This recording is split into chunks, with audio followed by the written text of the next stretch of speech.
How can you help those who are hurting without suffering yourself?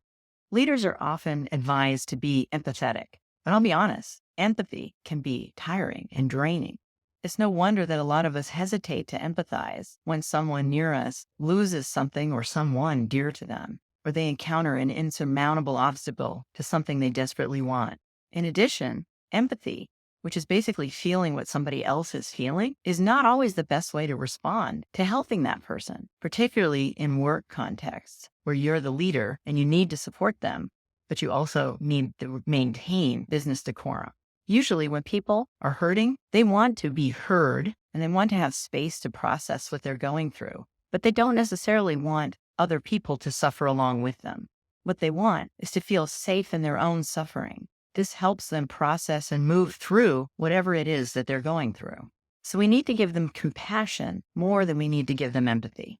And you may ask, what does compassion look like when someone else is suffering? What can you give them that is meaningful to them and helpful to them? It starts with listening without judgment or advice or an attempt to fix the situation for them. This can feel hard when your job is to fix things for people.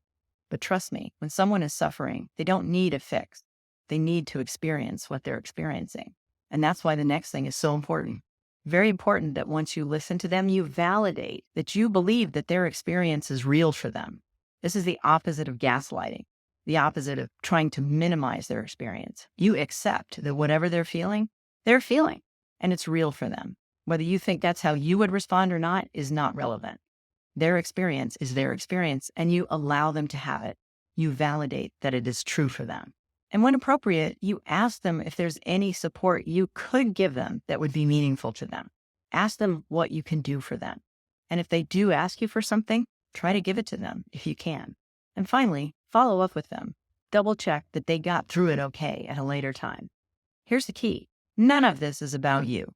Sometimes when people struggle, we feel very self-conscious because we're aware that we could do things that would make them feel worse. But that brings our attention back to ourselves. And what we need to do is put our attention on them, about being present with them and for them as they experience what they're going through. It's about not abandoning them, not adding rejection to whatever it is they're feeling. It's about creating a safe space, which is a non-judgment zone, and being in it with them. And even if it is a little draining, because sometimes it can be, it's about not processing your stuff with them. Ask someone else, somewhere else, some other time to help create a safe space for you where you need to recoup from having given this kind of compassion to somebody else, because you deserve compassion too. What's your experience with empathy and compassion?